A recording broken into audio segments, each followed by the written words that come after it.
Some people search for fortune, others search for truth, but the rarest ones, they find a past they never knew existed. The elevator doors dinged as they slid open, revealing the top-floor office of Hayes Enterprises. Billionaire CEO Nathan Hayes barely looked up from his paperwork as his assistant rushed in. "Sir, there's someone here to see you," she said hesitantly. Nathan sighed, barely interested. "Who is it?" His assistant hesitated. "A young girl. She said her mother sent her." Nathan frowned, finally glancing up. "Her mother?" The assistant nodded. Before she died." Nathan's fingers tightened around his pen.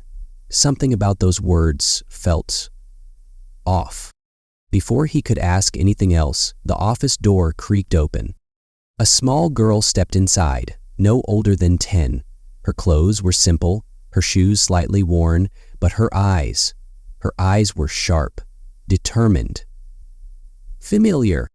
She clutched a crumpled letter in her tiny hands, walking straight up to his desk.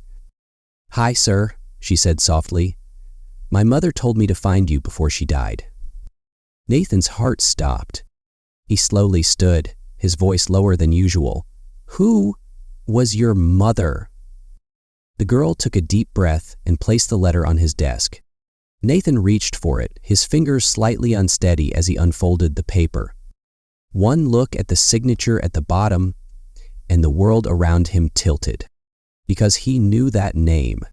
He had loved that name years ago, and now it was back, with a secret he never saw coming. Nathan's breath hitched as he read the name at the bottom of the letter. Isabel Carter. His grip on the paper tightened. The name hit him like a truck.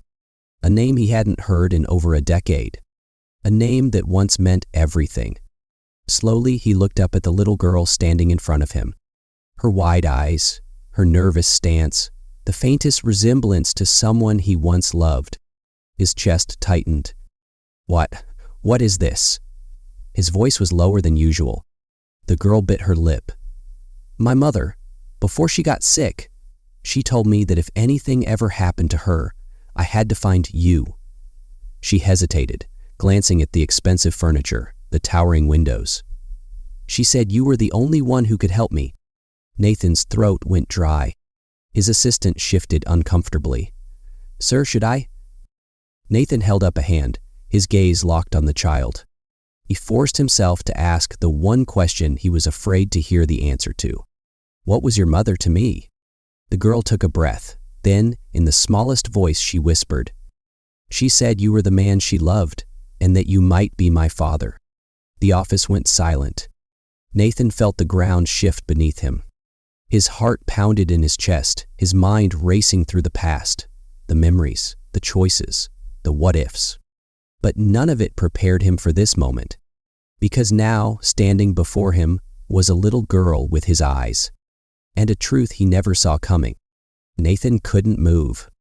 His fingers clenched the letter, but his mind was somewhere else, a decade in the past. Isabel, the woman who once meant everything to him, the one he let go, no, the one he walked away from. And now she was gone. And in her place, a little girl stood before him. His chest tightened. He cleared his throat, forcing himself to speak. "What's your name?" The girl hesitated, as if bracing herself. "Lena." Nathan swallowed hard. "Lena Carter?" She nodded. His stomach twisted. She had her mother's last name. Because he wasn't there. Because he never even knew. He ran a hand through his hair, exhaling sharply. "Lena, how old are you?" Her voice was barely above a whisper. 9. Nathan's heart stopped. 9. The timeline hit him like a freight train. 9 years ago, he had just started building his empire. He had been too focused on success, money, power. He had left everything else behind, including Isabel. And now he was staring at the proof of a life he missed, a daughter he never knew existed. His breath came shaky as he looked at her again, really looked. The same determined gaze, the same sharp intelligence. And in the flickering office light, for the first time, he saw it. She had his eyes. Nathan's fingers trembled. Oh my God. Lena shifted, her small hands tightening around the straps of her worn-out backpack. I don't want anything from you. Her voice was steady, but there was something underneath it. Something afraid. Nathan's chest ached. Lena, my mom said you were a good man, she said quickly. She said, even if you didn't know about me, you'd help me. Nathan's throat felt raw. Help you? Lena nodded. We lost our home. I have nowhere else to go. Nathan felt like the air had been knocked out of his lungs. His daughter had been struggling, homeless, alone, while he was sitting in his penthouse running a billion-dollar company. Guilt crashed into him like a tidal wave. This wasn't just a business deal. This was his blood, his responsibility. And for the first time in his entire life, Nathan Hayes wasn't thinking about money. He was thinking about the little girl in front of him, the one who had just turned his entire world upside down. Nathan's world felt like it was spinning. His billion-dollar empire, his carefully planned life, none of it mattered right now. Because standing before him was his daughter, a child he never knew existed, a child who had been struggling while he lived in luxury. His throat felt tight. Lena? How long have you been on your own? Lena hesitated, gripping her backpack tighter. A few weeks. After Mom passed, we stayed with a neighbor for a while, but they couldn't keep me. Nathan's hands curled into fists. A few weeks? His daughter had been alone for weeks, bouncing between strangers while he had been in boardrooms signing million-dollar deals. Guilt burned through him. He crouched down, making himself eye level with her. Where have you been staying? Lena shrugged, trying to look unaffected. Sometimes in shelters, sometimes just places. Nathan's stomach twisted. Shelters? Places? His daughter, his own flesh and blood, had been sleeping wherever she could find space, while he sat in a penthouse with empty rooms. The thought made him sick. He looked into her sharp, intelligent eyes, the same ones that now looked so much like his. And in that moment, there was no doubt in his mind. She was his. She had been his all along. Nathan took a deep breath. Lena, I don't care what happened in the past. I don't care what I didn't know. He placed a hand on his chest. But I know this. You are my daughter, and from this moment on, you will never be alone again.